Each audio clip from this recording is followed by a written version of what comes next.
Hey, it's Dr. Pete VanVranken down here at Dick Monroe Veterinary Clinic. Early in the morning, we're getting ready to go ahead and start fighting disease and pestilence.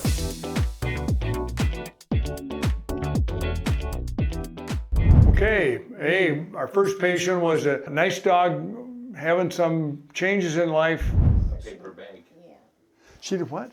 Paper Well, bag. no, not a whole paper bag. She took a bite out of it. She ate a whole So bag. she been hungry then? A lot, or hungrier? No, and she just started this phase of getting into things and being naughty, and she never has before. You could leave something laying on the ground, she'd never touch it. Do you think she's drinking more water than she used to? Yes, Yes, yes, she yes. was Okay. drinking more water. Okay, so there's this thing called Cushing's disease, which is very frequently like a pituitary tumor or a tumor of the adrenal glands. Usually a pituitary tumor. It sends out too much ACTH, adrenal cortical stimulating hormone. The disease is called Cushing's disease, and you'll get that. I've heard that. Yeah. But I don't know what it And is. she isn't a classic looking dog, but I mean, you could be. You have a lesion on her stomach today too. Yeah, Just there's a it's little- like a rash. Here, Okay. We can probably get Yeah, see if you There's can some get her to lay down for me, and we'll spots. look at it. Looks kind of. She might be out. You want to look at your belly. See? Belly scratch. It's down Yes. towards there. Oh yeah, you got a staph lesion. Yeah. Yeah. There's like, it's a little bit over Yeah. here that's more red, but yeah, there's a lot of crusty. And she's never had that before, has she? No. Okay, so when you're producing too much endogenous steroids, the steroids that the body makes, sometimes you'll get a staph infection like that. right. Yep. So I think the thing to do here, she sounds all right when I listen to her, okay? Yeah. So it doesn't sound like you got a heart murmur or anything going on. So, and she doesn't have exercise intolerance or anything like that. No, we do 3 times a day. Take a walk and let And- me know that she walks me. Yeah, that's right.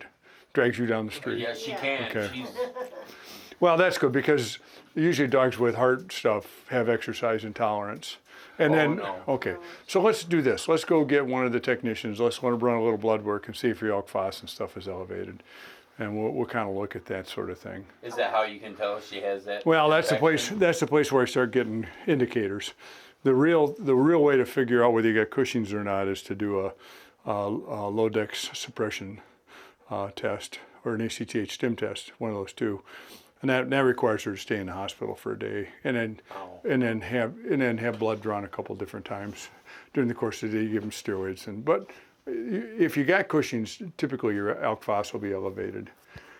Okay. And she's not sleepy or anything, is she? No, she just lays and does. If you call her, she'll get right up and everything. She doesn't just. Is she sleeping more than she used to? No, not really. Okay. I mean, I don't know what she used to. She hops up in the chair and sits there. She been having any diarrhea or anything? No, today was just a little soft, but it wasn't like. I mean, it's normal. I mean, it's either you got a Tootsie Roll or you get. How many just a little. BMs a day is she having? Just 1 or 2? 2. Okay, that's fine. 2 maybe. 3 But the she other is day. she is drinking more water than normal. Okay, so let's just do a 15 chemistry profile, and we'll see where your electrolytes and all your other stuff is. And Okay. you know what? Listen, here's the way this works. You know, I got a pretty good idea what I think it is when I walk in the room, but I'm wrong a lot. So we just do the blood work to. It's not like I'm wrong a lot, but you want to know exactly. You don't want to know what my Right. opinions. I We don't want to doubt it have. a We lot. don't want to. No. Back. Well, let's just say this. It seems like a lot when you're wrong. Okay. Drinking more water than normal. Was currently on Rimadyl, which is a non-steroidal anti-inflammatory. They thought things were off, just a little bit excessive drinking. I suspicioned this dog had Cushing's. I was wrong. Cushing's, it's probably not. So I was wrong. So you have your alk phos is fairly normal. That's the one I was going to look for, but your ALT is actually fairly high. What is that? Well, that's a liver enzyme. So it's not very specific for any one disease, but sometimes when you're on carprofen, the liver has to clear it. And you know how this works. I mean, this happens with people. You know, if you're on a fifth of gin every day, your liver may be unhappy about it. I think this dog's either got copper storage disease, or in fact it has having a reaction to taking the carprofen or the Rimadyl. So what we did today was we went ahead and made some changes, took him off the Rimadyl, and what we're going to do is recheck that ALT. That's a leakage enzyme out of the liver, and we'll recheck that in 3 weeks. And if that's down substantially, then we're going to go ahead and pass this off as a reaction to the drug. This dog may not be able to tolerate taking Rimadyl or carprofen. We see these every once in a while. They can be confused with other things. We did what we did, and the verdict is still out to the jury. So we'll find out what it is in 3 weeks.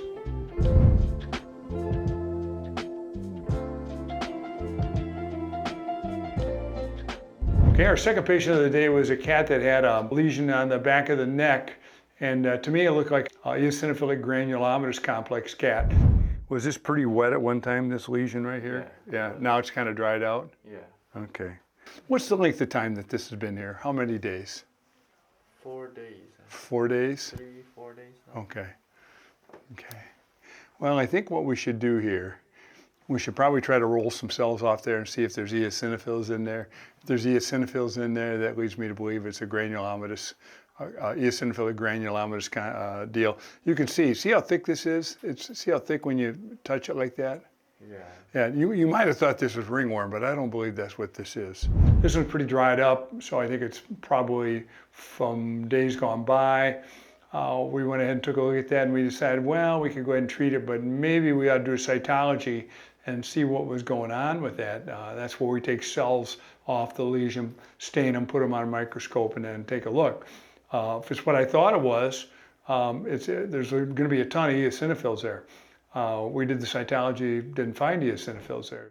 So my man, this was not what I thought it was. This is not eosinophilic granulomatous complex. This is some sort of an infected lesion.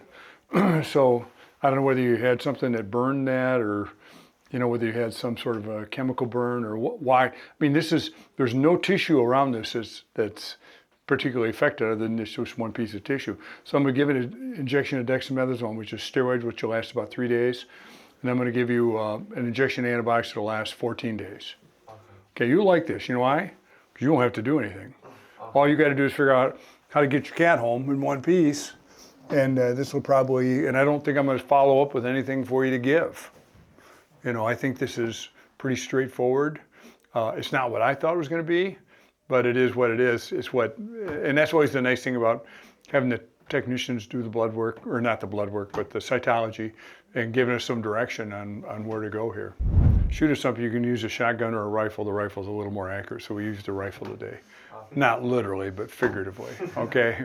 So this ended up having a lot of neutrophils, which is the kind of white cell we see when dogs or cats, for that matter, have an infection. And so I think that's what this cat had, was some sort of infection. I'm not sure what preceded this. We gave a little bit of dexamethasone, which is a steroid, and then gave him an injection of convenient, which is a third-generation cephalosporin. You give the injection, it lasts for 14 days. Thing I like about what we did with that cat was we did something where the owner wasn't going to have to go home and try to medicate him. I think anxious cats don't like being medicated. Cats are, if you medicate them enough, you'll wind up with a steak knife in your chest in the middle of the night. So we don't want to, that guy was a nice guy. We don't want that to happen to him. And he had a good relationship with his cat. We had to keep it that way. So we gave him an injection, 2 injections, and he goes home, and then he'll report back to how we did.